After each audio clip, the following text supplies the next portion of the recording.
అందరికీ నమస్కారం. ఈరోజు మాజీ ముఖ్యమంత్రి జగన్మోహన్ రెడ్డి గారు నెల్లూరులో తన పార్టీకి చెందిన నాయకుడు పిన్నెల్లి రామకృష్ణారెడ్డి గారు జైల్లో ఉంటే పరామర్శకు పోయాడు. రాష్ట్రంలో ప్రభుత్వం ఏర్పడి ఇంకా 20 రోజులు కూడా కాలే. మా నాయకుడు చంద్రబాబు నాయుడు గారు ముఖ్యమంత్రి అయ్యి జూన్ 12వ తేదీ అయితే ఈ రోజుకి 22 రోజులైంది. పాపం జగన్మోహన్ రెడ్డి గారు అధికారం పోయి ఒక ఫ్రస్ట్రేషన్ లేకపోయి మాట్లాడిన తీరునంతా రాష్ట్ర ప్రజలు ఇప్పుడే చూశారు మీడియాలో. ఒక హత్యారోపణలో కేసుల్లో ఇరుక్కున్న వ్యక్తిని ఈరోజు జైలుకు పోయి చూశాడు. ఆయన 4 సార్లు ఎమ్మెల్యే అయ్యాడంట. ఆయన ఒక విధ్వంసం సృష్టించిన మనిషి పిన్నెల్లి రామకృష్ణారెడ్డి గారు. నేను ఒకటే అడుగుతున్నా జగన్మోహన్ రెడ్డి గారిని, అయ్యా ఈ రామకృష్ణారెడ్డి గారి మీద 307 కేసులు కావచ్చు, ఇతరత్ర కేసుల్లో జైల్లో పోయాడు కదా, ఏ ప్రభుత్వం అధికారంలో ఉన్నప్పుడు ఈయన మీద కేసులు వేశాయని చెప్పి నేను అడుగుతూ ఉంటా. ఎన్నికల కోడ్ అమల్లో ఉండగా దేశవ్యాప్తంగా ఎన్నికలు జరుగుతున్న తరుణంలో ఆయన మీద కేసులు నమోదయ్యా. ఆ రోజు చంద్రబాబు నాయుడు గారు ముఖ్యమంత్రి. చంద్రబాబు నాయుడు గారికి అధికారం వచ్చింది జూన్ 12వ తేదీ ముఖ్యమంత్రి అయితే, అంతకుముందు ఆయన చేసిన విధ్వంసానికి ఎన్నికల కమిషను సుమోటివ్ చర్యలు తీసుకునింది. దాని మీద హైకోర్టుకు పోయాడు, ఈయన సుప్రీంకోర్టుకు పోయినాడు. అన్ని చోట్ల తిరస్కరణ గురైన తర్వాతే ఈరోజు పోలీసులు అరెస్ట్ చేసి 307 కేసు పెట్టి జైల్లో పెట్టారు. సాక్షాత్తు రాజ్యాంగాన్ని ధ్వంసం చేశాడు పిన్నెల్లి రామకృష్ణారెడ్డి గారు. ఎన్నికల సమయంలో పోలింగ్ బూత్ లేకపోయి పోలింగ్ పెట్టెలను ధ్వంసం చేసిన కేసు రాష్ట్రమే కాదు, దేశమే కాదు, యావత్ ప్రపంచమంతా చూసింది. భారతదేశంలో ఎన్నికలు ఈ విధంగా అధికార పార్టీ నాయకులు చేస్తారా అని చెప్పి రాజ్యాంగాన్ని ధ్వంసం చేశారు మీరు. అటువంటి నాయకుడిని మీరు ఈరోజు జైలుకు పోయి పరామర్శకు పోయి చంద్రబాబు నాయుడు గారిని హెచ్చరిస్తారా? 5 సంవత్సరాలు ఒక విధ్వంస పాలన చేశారు మీరు. ఎన్నికలు జరుగుతున్న సమయం, ఎన్నికల కోడ్ అమల్లో ఉన్న సమయంలో కూడా విధ్వంసం చేసే ప్రయత్నం చేశారు, దొరికిపోయినారు. మా చంద్రబాబు నాయుడు గారు ఎప్పుడూ రాజ్యాంగాన్ని గౌరవిస్తాడు, పరిరక్షిస్తాడు. 42 సంవత్సరాలు 43 సంవత్సరాల రాజకీయ జీవితంలో ఏ రోజు అరాచకాన్ని కానీ, అన్యాయాన్ని కానీ, అవినీతి కానీ ఎంకరేజ్ చేసిన మనిషి కాదు ఆయన. ఈ 20 రోజుల్లోనే మచ్చుకు 2 ఉదాహరణలు చెప్తాను. రాయచోటి శాసనసభ్యుడి గారి కుటుంబ సభ్యురాలు ఏదో మాట్లాడితే ఇమ్మీడియట్గా స్పందించి వాళ్ళను కట్టడి చేసి భవిష్యత్తులో ఇట్లాంటి చేయొద్దని చెప్పాడు. కొలికపూడి శ్రీనివాసరావు గారు, తిరువూరు ఎమ్మెల్యే గారు నిన్న ఈనాడు పేపర్ చూసి వాళ్ళని ఇమ్మీడియట్గా పిలిచి ఇటువంటి కార్యక్రమాలు చేయొద్దని చెప్పి హెచ్చరించాడు.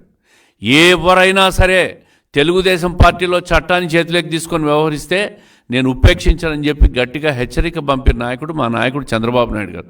నీలాగా ప్రతి కార్యకర్తను విధ్వంసం పేరుతో నీ ఇష్టం, రాష్ట్రం మనదే ఇప్పుడు ఈ 5 సంవత్సరాలు, ఏది కావాలంటే దోచుకోండి, ఇసుక దోచుకోండి, మట్టి దోచుకోండి, లిక్కర్ దోచుకోండి, భూములు ఆకుపై చేసుకోండి, అరాచకం సృష్టించండి, ప్రశ్నించే వారి మీద హత్యలు చేయండి, కేసులు పెట్టే పోలీసులను కూడా మనం ఆధీనంలోకి తీసుకున్నామని చెప్పి సొంత రాజ్యాంగాన్ని నడిపి 5 సంవత్సరాలు ఈరోజు మళ్ళీ అంబేద్కర్ రాజ్యాంగం అమల్లోకి వచ్చిందని చెప్పి బాధలో, ఫ్రస్ట్రేషన్లో 307 కేసు పెట్టారని చెప్పి పిన్నెల్లి రామకృష్ణారెడ్డి గారిని సమర్థించే ప్రయత్నం చేశావంటే నీ మనస్తత్వం ఏంటో.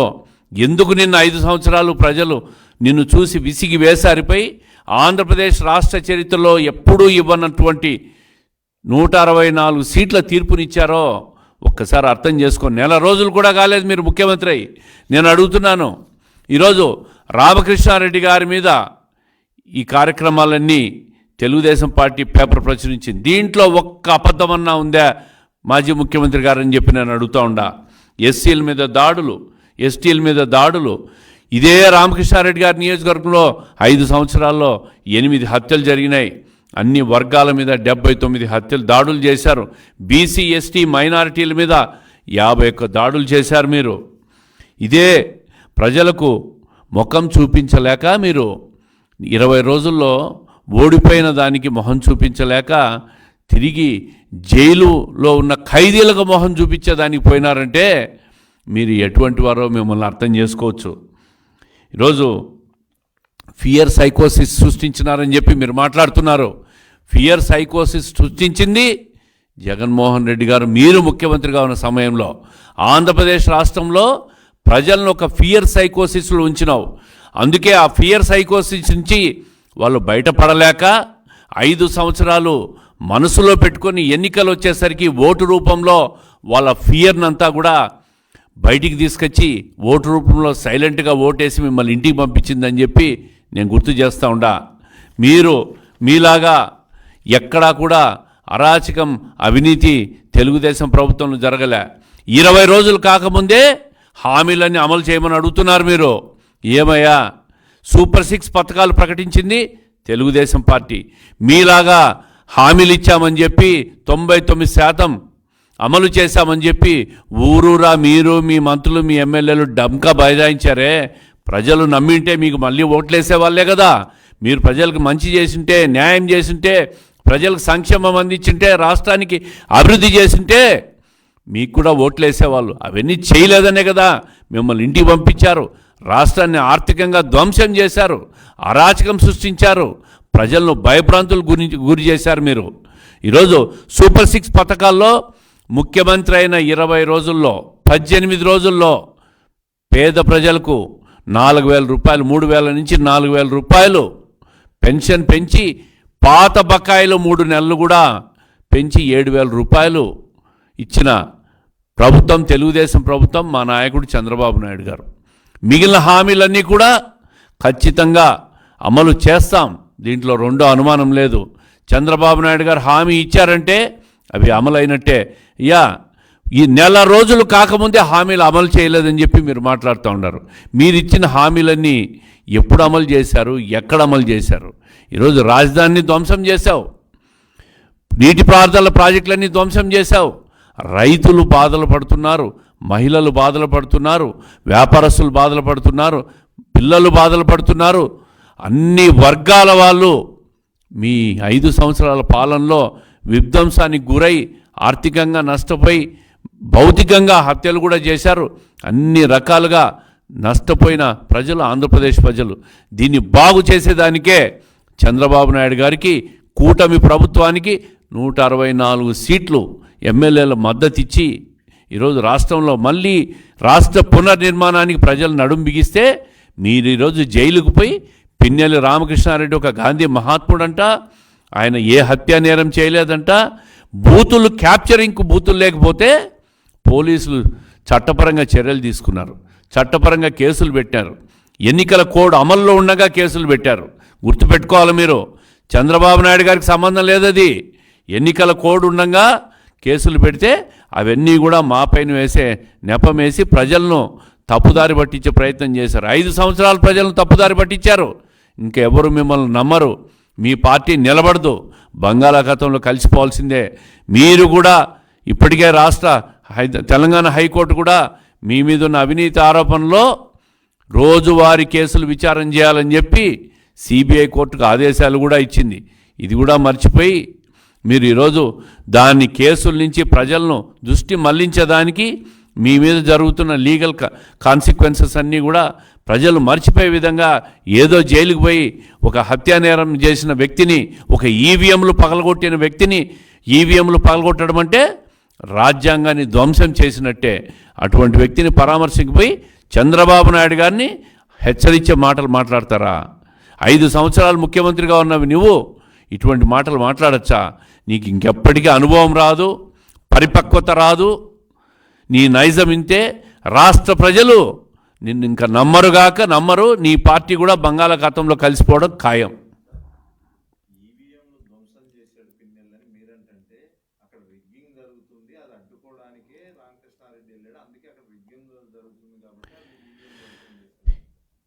రిగ్గింగ్ జరుగుతుందని కాదు పిన్నెల రామకృష్ణారెడ్డి గారు పోయింది. తనకు వ్యతిరేకంగా ఓట్లు పడ్డాయి. ఆ బూతులో ప్రజలందరూ తనకు వ్యతిరేకంగా ఓటేస్తున్నారు, ఆ గ్రామ ప్రజలంతా నిన్ను వ్యతిరేకిస్తున్నారని తెలుసుకొని ఆ ఓట్లు ఉండకూడదని చెప్పి ఫ్రస్ట్రేషన్లో పోయి నువ్వు ఈమెయిల్ ధ్వంసం చేసావు తప్ప రిగ్గింగ్ జరుగుతుందని కాదు. రాష్ట్రంలో ఎక్కడన్నా రిగ్గింగ్ జరిగిందా? మరి మాచర్లో రిగ్గింగ్ జరిగితే 174 నియోజకవర్గాల్లో కూడా రిగ్గింగే జరిగిందా? ఏం మాట్లాడతారు మీరు? మీ ఇష్టం వచ్చినట్లు అధికారం పోయి ఒక ఫ్రస్ట్రేషన్లో చంద్రబాబు నాయుడు గారికి హెచ్చరిక చేస్తారా? ప్రజలు మిమ్మల్ని హెచ్చరించింది చాలదా? ప్రజలు హెచ్చరించి సైలెంట్గా మిమ్మల్ని ఇంటికి పంపించారు. ఇంకనైనా రాష్ట్ర ప్రభుత్వానికి, నీకు ప్రతిపక్ష కూడా హోదా కూడా లేదు ఈరోజు, రాష్ట్ర ప్రభుత్వానికి మీరు సహకరించండి, రాష్ట్ర అభివృద్ధికి సహకరించండి తప్ప ఇట్లాంటి చెత్త ఆరోపణలు చేసి హెచ్చరిస్తున్నామనే మాటలు వ్యాఖ్యలు చేసి మళ్ళీ భయపడించాలంటే రాష్ట్ర ప్రజలు కాదు కదా, ఎవ్వరు కూడా నిన్ను నమ్మరు, నీ పార్టీ నిలబడే ప్రసక్తే లేదు మాజీ ముఖ్యమంత్రి గారు అని చెప్పి తెలియజేస్తూ ఉంటాం. ప్రజలందరూ ఈయన వ్యవహారం, ఈయన ఫ్రస్ట్రేషన్ను గుర్తుపెట్టుకోవాలి.